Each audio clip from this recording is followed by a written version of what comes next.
Ғабдулла Тукайның 1906 елда язған «Біздің милләт үлгәнме, әллә йоқлаған ғынамы» исемле публицистик мәкаләсендән.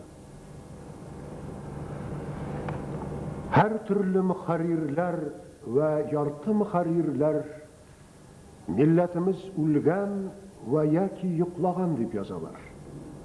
Вакыйгда безнең милләт үлгән үкме, әллә йоқлаган гынамы?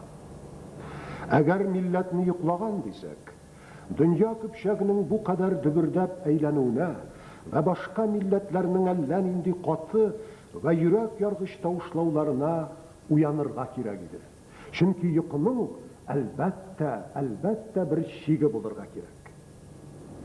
Бер тәкъдир милләтimiz үлгән булса, biz үлгән милләтнең башы очында бер кәгазь кисәге булган гәзитәләр шытырдатып, аны уяталырбызмы? Безнең милләт үлмәгәндә, йокламаганда, һушы гына киткән. Соң инде аны ничек һушына китерик? Без ул милләткә әдәбият гөл сулары сибик. Газета мәрвәхәләре илә йомшак җил истрик. Һәм аузына иттихад вә иттифак сулары салыйк. Жан рәхәте булган музыкалар илә дәртләндерик. Хәтта рәсемнәр илә милләтнең үз сүрәтен үзенә күрсәтик.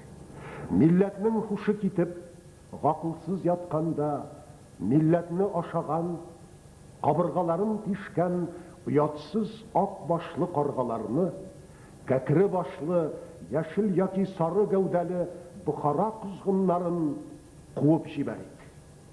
Тагы да ул кортлар ва ул козгыннарның милләтне ни рәвештә ашаганнарын рәссамнар хезмәте илә милләтнең үзенә күрсәтик.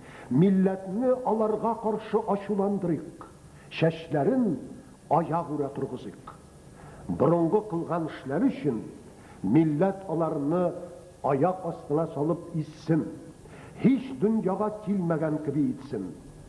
Kargalarını muyunundan kısıp, brongu aşağınların karıldatıp çıkarsın.